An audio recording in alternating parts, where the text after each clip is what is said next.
Ay, hindi na masayang yung paghihintay namin. May ano yan, may labing dalawa. Ito pala yung pinapalahay ko dito.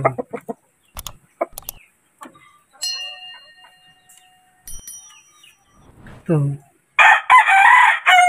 Yan o. Nagkasisyon na yan eh. Dalawang buwan na yung sisyon niya. Malay pa second batch na yun na magkakasisyon na yun.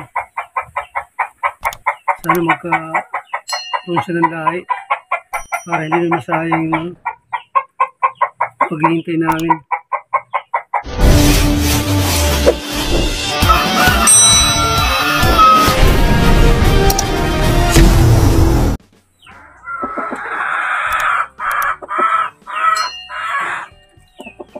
Ito pala yung pinapalahay ko dito.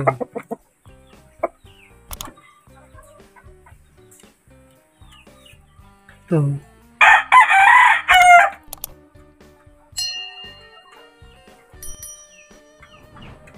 Two times winner ito eh. Kaya ito ngayon yung bagong pinapalahay ko. Yung putulang daliri sa payan. Baka sakaling makalahay na ito kasi ano eh, naglilimlim na yung ano ito, yung pinakastang ko ano. Pinakastang ko inahin. Pinasting ko siya baka maglilimlim na.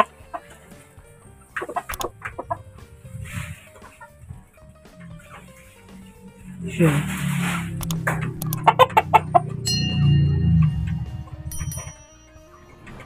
Ito yan, ito na siya. Sana magkasisiw na to. Nahirapat ako kumasta dahil ano eh. Putulang daliri sa paa, hindi siya makasampay. Oh. Wala, kailangan palayan mo to kasi sayang. 2 times winner na to eh. Yung una kasing inahin dito na pinakastan ko sa kanya. Hindi na buo yung mga itlog eh, dahil inabot siya yung tabagyo dito. Kaya inipilit siya talaga makapagpalahay dito sa manok na to. Sayang kasi 2 times winner tapos hindi ka makapagpalahay, kaya inaano ko talaga makapagpalahay. Pinupus ko talaga siya. Kahit ng mga una naging yung mga inahin na pinakastan ko dito. Hindi nagkaroon ng sisyo dahil naitlog sa pagkain lang pala. Kasi yung bagong pa lang to, yung bagong putol pa lang daliri sa paa. Hindi pa rin siya nagsapat eh. Lagyan pa nga namin yung grip sa paa para hindi ba siya masaktan. Kasi hindi yung try. Sugat na yung paa niya dyan. Sugat niya, kaya nanggal ko na yung pinakasapin niya. Kaya pinipilit ito makalahay. Ewan ko ngayon kung makalahay ito kasi pinakasapin ko naitlog na eh. Naitlog na pero hindi ako sure kung naitlog niya eh. Galing dito lahat. Ano ba yung kakaroon ba siya ng swim yan? Hindi ko alam kung galing dito lahat yung yun kasi baka nang itlog lang sa pagkain. Medyo duda pa ako eh. Bahagang lugon pa naman to. Pero bago ko sa ginaya pagpakasta, hinintay ko tumubo yung mga balahibo niya bago ko sa isa lang dun sa inahin ko.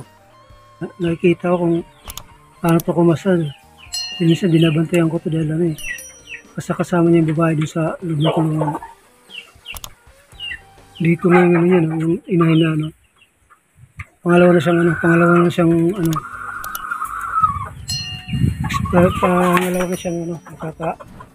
magkakasisiw.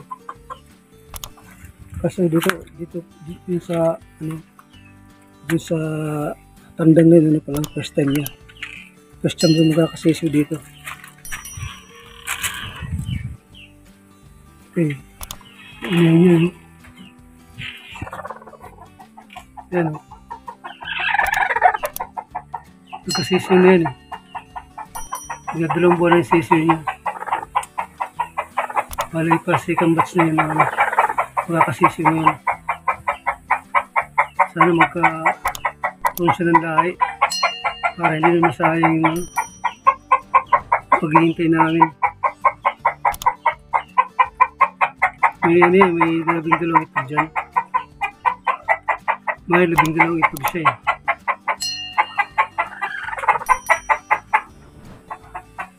Sayang naman kung hindi magkakaroon ng sisyo ito eh. Pero kasama yan dito niya. Dito sila eh. Kasama niya dito yan. Hanggang sa naglinding siya. Isa lang itlog siya. Dito lang siya dala magkasama. Pero hindi talaga nasisigurado na ano. Lahat ng nililiman niya eh. Magkakaroon ng similya. Dahil pwedeng hindi magkaroon. Pwede na magkaroon ng ano yan. Sisyo. Kasi dati nagkaroon ng sisyo yan. Dalawa eh. Dun sa unang pinakastang kong babae. Nagkaroon siya ng sisyo dalawa eh. Kahit marami siyang itlog na ilalagay ko dun sa incubator. Iba walang similya eh. Bali dalawa lang yung sabi yata kasi yata na mayroon sa incubator na 12 itlog yata. Dalawa lang yung meron eh. Dalawa lang yung nagkaroon ng similya. Kaso puro babae. Ito yung unang anak niya, yung balda na ito yung unang anak niya. Yung unang anak niya. Pero bali yung pahay, pilay yung pahay. Hindi yan makalakad na ano. Kasi anong panit niya yun. Yan. Yung pahay niya, bali, pilay. Inborn talaga siya.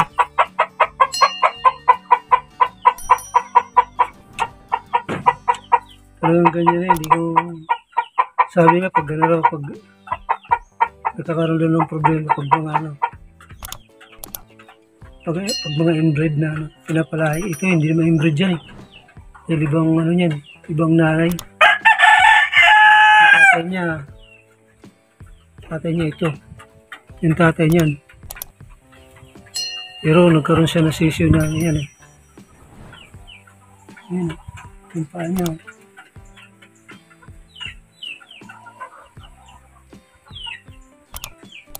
Umunat na, hindi matupi.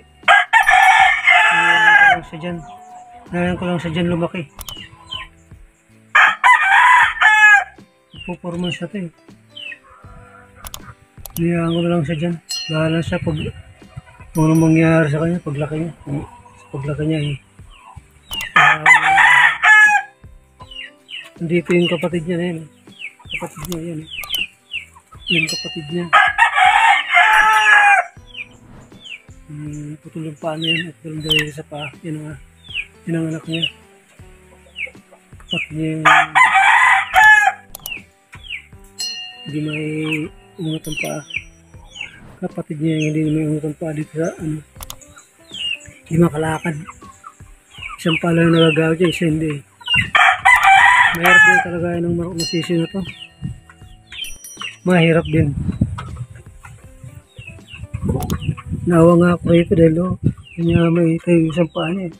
Ungat talaga yung paa niya. Ano naman ako magagawa. Kaya pinapakain ko siya.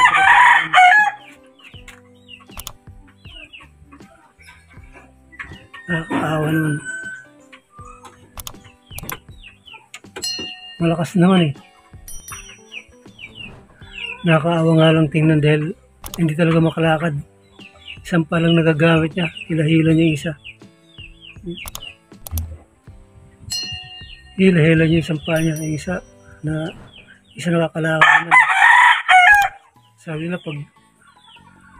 na sa mga inbred lang daw yung nagkakaganyan. Pero ito hindi ito inbred. Yun ang mga sisyo niya.